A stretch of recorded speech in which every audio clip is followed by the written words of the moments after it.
बिस्मिल्लाहिर्रहमानिर्रहीम अस्सलाम वालेकुम। अभी तो ऐसा लग रहा था कि 3 दिन पहले जो शिप उड़ाया गया है उसकी स्याही अभी तक कायम दायम थी कि यमन ने अब तक जितने हमले किए हैं वो एक से बढ़कर एक होंगे, लेकिन इस दफ़ा जो उन्होंने हमला किया है वो शायद सबसे बड़ा और सबसे ख़तरनाक है और इसराइल को पता चल गया है कि अब उसका माल नहीं जा सकता।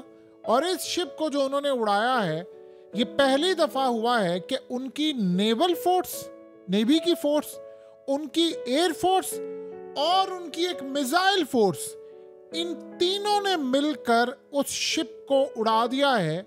और उसके ऊपर यानी नेवी का हमला, एयर फोर्स का हमला, मिसाइल फोर्स का हमला और ऑपरेशन इतना खतरनाक था कि सीधा जाकर डायरेक्टली हिट किया है और टुकड़े टुकड़े हो गए हैं। यानी शिप की ये सूरत हाल हो गई है कि शिप नकारा हो गया है, ना चलने के काबिल है, सामान, चीज़ें, सब कुछ तबाह बर्बाद हो गया। उन्होंने कहा कि हमने इसको पहले भी 3 अगस्त को उड़ाया था, ये बाज नहीं आए। हमने वार्न कर दिया है कि इसराइल के लिए बैन है ये जगह।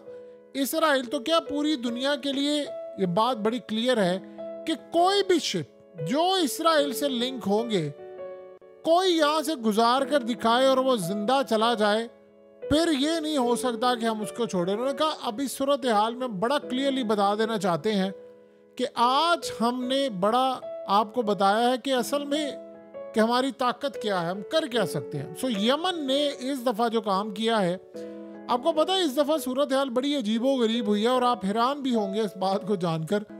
हुआ ये था कि बहुत सारे शिप यमन के रडार सिस्टम को डॉज करके चले जाते थे, यानी आप ये सोचो उसको डिच करते हुए, बेवकूफ़ बनाते हुए चले जाते थे। इन्होंने कोड्स बदलने शुरू कर दिए। मिसाल के तौर पर एक इजराइल का शिप जा रहा था, उसका कोड बदल लिया इंडोनेशिया का। अच्छा जी, ये इंडोनेशिया का जा रहा है, ये जी उसका माल है। एक जी सिंगापुर का जा रहा है। इनके पास आई एडवांस टेक्नोलॉजी, इनको बताया कि भाई ये ऐसी सूरत है और मदद करने वाले आपको पता है कौन है।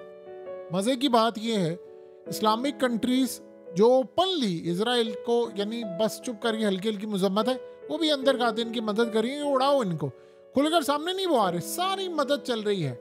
सीन क्या हुआ है कि इनके शिप्स जा रहे थे, यानी वो नाम बदल बदल कर, असल में ईरान खुद मास्टर है इन कामों में। तो ईरान ये करते हैं, ईरान अपने जो तेल देता है, ऑयल, इनके जो टैंकर्स होते हैं वो मलेशिया से लेकर दुनिया भर की कंपनियों के नाम इन्होंने घोस्ट कंपनीज बनाई हुई है, वो ये करते हैं। ये भी बड़े कामयाब है, यानी स्मगलिंग में इनका कोई बादशाह नहीं है।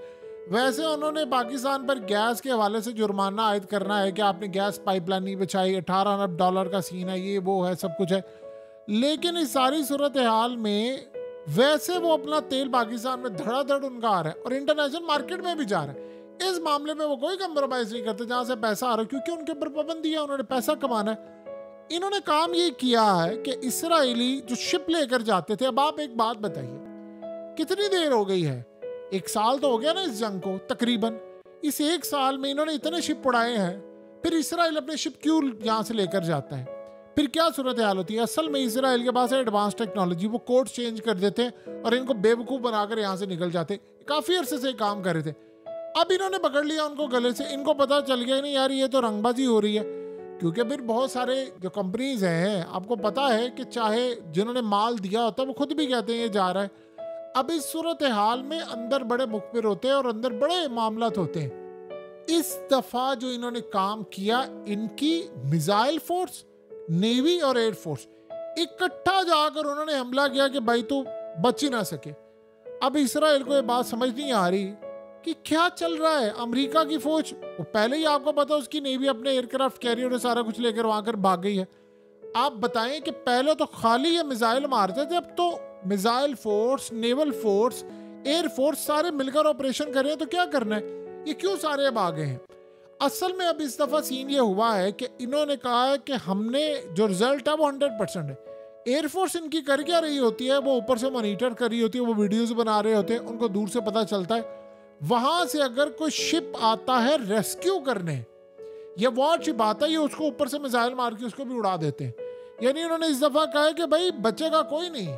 कि पहले वार्निंग के हमने आपको मना किया हुआ है कि इसराइल का कोई यहाँ से माल नहीं जाना, कोई चीज़ नहीं जानी, तो आप क्यों लेकर जाते हैं? इसराइल ने काफ़ी अरसे से उसको, असल में कहानी ये हुई कि इनको पता ही चला कि इसराइल के लिए मिलिट्री की शिपमेंट गई है, और ये इनको बाद में खबर मिली कि वो तो रेड सी से होकर गया है। ये बात इनको बहुत सारे इनके सोर्सेस ने जब बताई, ईरान तक भी ये बात पहुंची कि माल चला गया इसराइल का और काफी अरसे से जा रहा है, आपको पता नहीं चल पा रहा। शिप ये उड़ा रहे थे धड़ाधड़, लेकिन बहुत सारी चीजें गई।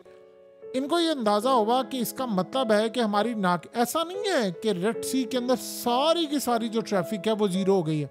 बहुत सारा माल जा रहा है और वो जाता है, वो जरूरी नहीं है कि वो इसराइल के लिए जा रहा हो, लेकिन कुछ माल उन्होंने कहा जी हमने आगे जाना है, फलाना जाना है। इनको पता ये चला कि हमारी नाक के नीचे से ये ले गए हैं। फिर जो एडवांस टेक्नोलॉजी इनको मिली, असल में सूरत हाल ये है कि अमेरिका ने इल्जाम लगाया कि ईरान का एक जासूस शिप होता है, एक नहीं कई, वो असल में इनकी मदद करते हैं। वो इनको कोड्स भी बताते हैं, उनको बता रहे हैं कहाँ से माल आ रहा है। इनको ये इन्फॉर्मेशन भी होती है कि किस मुल्क ने माल दिया है, क्या माल है, माल में क्या चीज़ है। अब इनको जब ये पता चला कि कुछ यहाँ से ड्रोन्स गए हैं, कुछ चीज़ें गई हैं और बहुत सारा माल भी गया है, तो वो सीधा इसराइल में चला गया। तो इतना बड़ा हमारे पास ये फॉल्ट कैसे हो गया? तो तब उसके बाद उन्होंने अपनी सर्विलेंस बढ़ाई, अपनी रिसर्च ज़्यादा की, अपने रिसोर्सेज इस्तेमाल किए, सोर्सेज को पता किया। तो इनको ये पता चला कि वो एक गेम खेलते हैं, कोड्स बदल देते हैं, और इस सूरत हाल में पता ही नहीं चलता उनको। जैसे ये काम असल में किया था अमेरिका ने। अमेरिका क्या काम करता था कि आप ये सोचे, अमेरिका ने एक प्लान बनाया था साउथ चाइना सी के अंदर। वो प्लान ये था कि मलेशिया की एक एयरलाइन जाती थी और उसके कोड्स बदल दिए थे, और वो कोड्स बदल कर उन्होंने काम ये किया कि वो चाइना और इन सब की ऊपर वाली, यानी साउथ चाइना सी के अंदर या चाइना की एयर स्पेस से आगे कुछ करके जाते हैं, और कोड्स उसके इसलिए बदल देते थे कि ताकि उसको दिखा रहे थे कि अमेरिका का एयरक्राफ्ट है, और वो चाह रहे थे कि चाइना उसको हिट कर दे। चाइना अगर उसको हिट कर देता कि हमें बताए बगैर आप लेकर आए यूएस मिलिट्री का, तो बाद में पता ये चलता कि मलेशिया या किसी और मुल्क के एयरक्राफ्ट जो है वो कई आ रहे थे, वो चाइना ने हिट कर दिए, तो चाइना के खिलाफ लड़ाई हो जाती। इस सूरत हाल में चाइना ने जब इसको पकड़ा तो उनको ये पता चला कि अमेरिका की एक गेम थी, और कई एयरलाइंस कमर्शियल जो थी उनके टैग्स अमेरिकी अपने जहाज़ों पर लगाकर घूमते थे मॉनिटरिंग के लिए, और बताते ये थे कि कमर्शियल एयरलाइन है, जैसे सिंगापुर की हो जाए या मलेशिया की। तो ये काम अगर याद रहे, ईरान इस वक्त इत्तेहादी है चाइना का। इसराइल जो गेम्स कर रहा है वो चाइना उसका बाप है। रूस को ये सारी कहानियां पता है। तो बहरहाल करते करते फिर यमन ने ये सारा इनका गेम भी प्लान पूरे का पूरा नाकाम बना दिया। ये बड़े चुप करके वहां से निकल के हल्को हल्को चुपको यानी इस तरह के सीन पार्ट चला के वो निकल रहे थे। अब इन्होंने इनको पकड़ लिया है।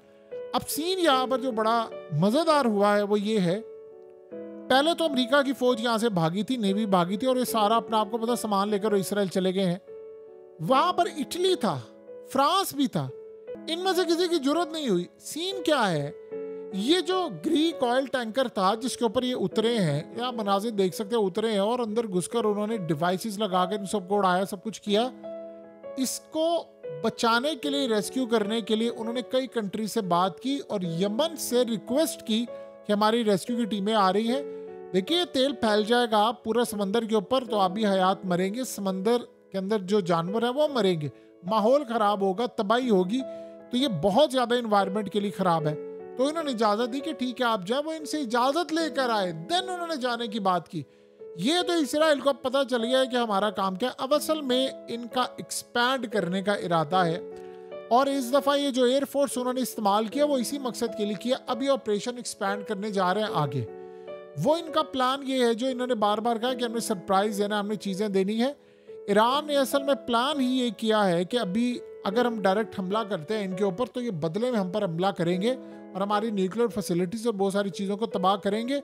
और इस सूरत हाल में उनको पता है कि एक रीजनल जंग चाह रहे हैं। तो बेहतर ये है कि हम इस वक्त सबसे बड़ा काम ये करें कि इन तमाम की तमाम चीज़ों को पसे आईना रखते हुए हम बहुत सारे काम कर सकते हैं। यानी ईरान अपना बदला इस वक्त ले लेबनान से, इनसे, और जब तक ये अमेरिका के अंदर इलेक्शन नहीं हो जाता तब तक ये सिस्टम इस तरह चलता रहे, क्योंकि इन्होंने प्लान ये किया। क्योंकि देखिए इसके बाद सीन क्या होगा, अमेरिका के इंतखाबात आ जाएंगे। आपको पता है कि ट्रंप को इतनी आसानी से इस्टेब्लिशमेंट आने नहीं देगी, तो फिर वहाँ पर तो हालात जो हैं वो काफ़ी हद तक ख़राब होंगे।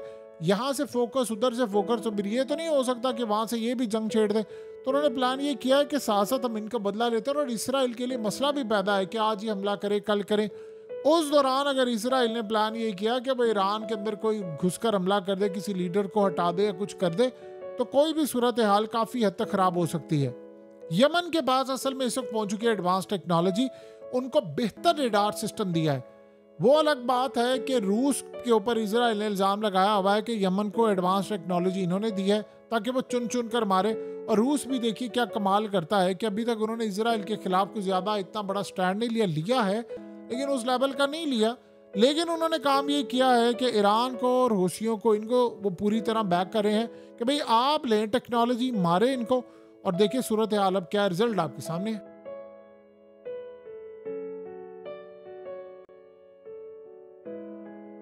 हकीकत टीवी को सब्सक्राइब करना मत भूलें, वीडियो को लाइक करें, शेयर करें और कमेंट सेक्शन में अपनी राय का इजहार ज़रूर करें।